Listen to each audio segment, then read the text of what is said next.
کیا آپ جانتے ہیں وہ لمحہ جب مسلم فوج دسمبر کی سخت سردی میں پہلی دفعہ کسی جنگ کو چھوڑ کر لوٹنے لگی اور پھر پوری جنگ کا رخ پلٹ گیا؟ خالد بن ولید رحمۃ اللہ علیہ کی قیادت میں مسلمان پہلے ہی دمسکس فتح کر چکے تھے۔ اس کے بعد ابو عبیدہ ابن الجراح رضی اللہ تعالیٰ عنہ کی لیڈرشپ میں فوج امیسا پہنچی، جسے آج ہومز کہا جاتا ہے۔ امیسا کوئی عام شہر نہیں تھا، لمبی دیواریں اور دیواروں کے سامنے برفیلی نہر۔ دسمبر کی اتنی سخت سردی کہ عرب فوج برف برداشت ہی نہ کر سکتی۔ مسلمان شہر کو چاروں طرف سے گھیر تو چکے تھے، لیکن برف، ٹھنڈ اور ہواؤں نے انہیں تھکا دیا۔ آخر انہوں نے فیصلہ کیا کہ وہ واپس لوٹتے ہیں۔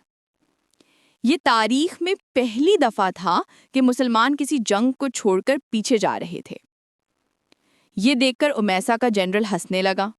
اس نے کہا کہ ہمیں پتا تھا یہ عرب سردی برداشت نہیں کر سکتے، اور اس نے فوج کو حکم دیا کہ دشمن کو بھگاؤ۔ رومن فوج قلعے سے باہر نکلی، لیکن یہی ان کی سب سے بڑی غلطی تھی۔ جیسے ہی وہ توپوں اور تیروں کی حفاظت سے دور آئے، مسلم فوج اچانک رک گئی اور پلٹ کر زبردست حملہ کر دیا۔ اس کے ساتھ ہی مسلمانوں کی 2 اور جماعتیں سائڈ سے ٹوٹ پڑیں۔ رومن فوج کچھ سمجھ ہی نہ سکی، پوری فوج کچھ ہی گھنٹوں میں ختم ہو گئی، ان کا جنرل بھی مارا گیا۔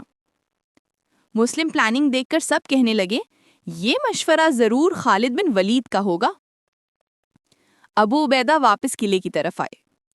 امیسا کے لوگوں کا حوصلہ ٹوٹ چکا تھا۔